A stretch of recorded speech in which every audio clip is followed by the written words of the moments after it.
Assalamualaikum warahmatullahi wabarakatuh. Kenalkan, nama saya Sabrina Putra Lestari, nomor induk mahasiswa 21200094. Di sini saya akan menyampaikan sedikit materi tentang nasih dan mansukh dalam ulumul Quran. Baik, langsung saja untuk yang pertama, yaitu pengertian dari nasih. Nasih sendiri itu mempunyai dua pengertian, yaitu secara etimologi dan terminologi. Secara etimologi atau bahasa, nasih mempunyai banyak arti. Nasih bisa berarti al-idalah yang artinya menghilangkan atau meniadakan, bisa berarti juga at-tahwil yang artinya pengalihan, bisa berarti at-tabdil yang artinya mengganti atau menukar sesuatu dengan yang lain, serta dapat berarti an-naqlu yang artinya mengutip apa yang ada dalam buku. Sedangkan secara terminologi atau secara istilah, nasih atau nasah itu dapat berarti menghapus hukum syara' yang lama dengan hukum syara' yang baru, atau mengangkat hukum syar'i, menghapuskan hukum syar'a dengan hukum syar'a yang lain. Itu menurut ulama mutaqaddimin. Menurut ulama mutaakhirin, nasah berarti sebagaimana yang diungkapkan oleh ulama Quraisy Shihab, yaitu ketentuan hukum yang datang kemudian guna membatalkan, mencabut, ataupun menyatakan berakhirnya pemberlakuan hukum yang terdahulu hingga ketentuan hukum yang ada ditetapkan berakhir. Yang kedua, yaitu pengertian dari mansukh. Mansukh adalah hukum yang diangkat ataupun yang dihapuskan. Selanjutnya, ruang lingkup dari nasah sendiri. Nasah itu hanya terjadi pada perintah dan larangan, serta nasah itu tidak boleh dihubungkan dengan persoalan akidah, serta nasah tidak terjadi dalam berita kabar yang jelas-jelas tidak bermakna talab, seperti janji al-wa'd dan ancaman al-wa'id. Pendapat ulama tentang nasah. Dalam masalah nasah, para ulama terbagi menjadi 4 golongan. Yang pertama, orang Yahudi. Mereka itu tidak mengakui adanya nasah, karena menurut mereka nas hanya mengandung konsep al-ba'da, yakni nampak jelas setelah kabur. Yang kedua, pendapat orang Syiah Rafidah. Mereka itu sangat berlebihan dalam menetapkan nasah dan meluaskannya. Jadi mereka itu sangat kontradiksi dengan orang Yahudi yang tidak mengakui adanya nasah. Selanjutnya yaitu Abu Muslim al-Asfahani.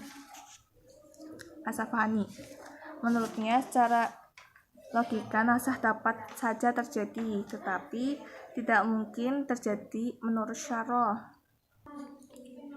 Pendapat Abu Muslim ini tidak bisa diterima karena makna ayat tersebut pada Quran surat Fussilat ayat 42 dan 42 itu Al-Quran tidak didahului oleh kitab-kitab yang membatalkannya, dan tidak datang pula sesudah sesuatu yang membatalkannya. Menurut jumhur ulama, mereka berpendapat bahwa nasah adalah sesuatu hal yang dapat diterima akal dan telah pula terjadi dalam hukum-hukum syara' berdasarkan beberapa alasan. Yang pertama, perbuatan-perbuatan Allah yang tidak tergantung pada alasan dan tujuan, serta nas-nas kitab dan sunnah yang menunjukkan kebolehan nasah dan terjadinya. Syarat-syarat nasah. Syarat-syarat nasah ada 4. Yang pertama, hukum yang dinasahkan harus berupa hukum syar'i, baik yang berbentuk perintah maupun berbentuk larangan. Yang kedua, hukum dalil yang berfungsi sebagai nasih harus berasal dari nas syar'i, sebagaimana hukumnya pada dalil mansukh. Yang ketiga, terdapat 2 ayat hukum yang saling bertolak belakang dan tidak dapat dikompromikan. Yang keempat, harus diketahui secara meyakinkan perurutan turunnya ayat tersebut, sehingga yang lebih dahulu ditetapkan sebagai mansuh dan kemudian yang turun sebagai nasih atau nasah. Untuk ciri-ciri nasah yang tidak bisa dinasahkan itu ada 2. Yang pertama, nasah yang menunjukkan hukum yang berlaku selamanya. Contohnya pengertian tentang hukum iman kepada Allah, iman kepada Rasul, serta hukum tentang akidah itu tidak bisa dinasahkan. Yang kedua, ayat Al-Quran yang menunjukkan kisah-kisah di masa lampau itu juga tidak boleh dinasahkan. Selanjutnya itu pembagian nasah. Menurut Manna Khalil Al-Quran, nasah dibagi menjadi 4, yaitu nasah Al-Quran dengan Al-Quran. Misalnya ayat tentang iddah 4 bulan 10 hari. Terus yang kedua, nasah Al-Quran dengan As-Sunnah. Ini ada 2 macam, yaitu nasah Al-Quran dengan hadis ahad serta nasah Al-Quran dengan hadis mutawatir. Yang ketiga, nasah Al-Quran nasah As-Sunnah dengan Al-Quran.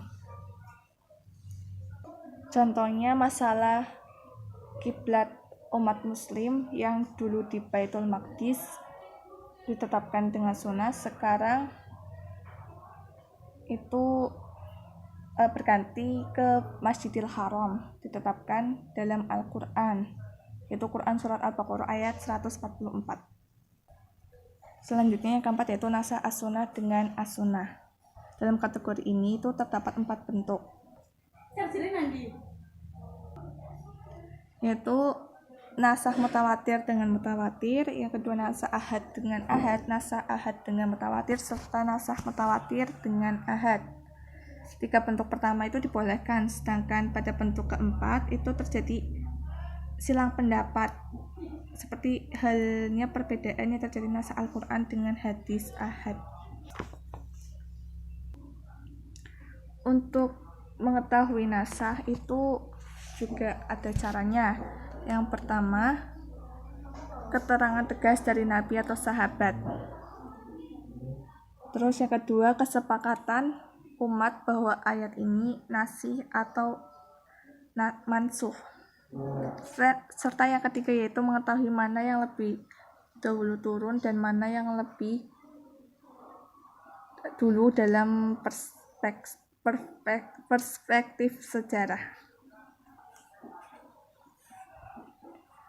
Macam-macam nasah dalam Al-Quran itu ada 3 macam. Yang pertama, nasah tilawah dengan hukum, yaitu kebenaran dan jenis hukumnya telah dihapus sehingga tidak ada dijumpai lagi dalam Al-Quran. Yang kedua, nasah hukum sedang tilawahnya tetap. Misalnya pada nasah hukum iddah selama 1 tahun, sedang tilawahnya itu masih tetap. Mengenai nasah macam ini banyak dikarang di kitab-kitab yang menyebutkan bermacam-macam ayat. Padahal setelah diteliti, ayat-ayat tersebut itu hanya sedikit jumlahnya. Yang ketiga, nasah tilawah sedangkan hukumnya tetap. Maksudnya ayat nasah hukumnya itu masih ada, tetapi pada Al-Quran ayat tersebut sudah tidak ada. Misalnya pada ayat rajam. Selanjutnya yang terakhir yaitu hikmah adanya nasah. Yang pertama itu memelihara kepentingan hamba. Jadi Allah menurunkan adanya nasah itu untuk memperingan hamba-hambanya, atau karena Allah itu sayang kepada hamba-hambanya.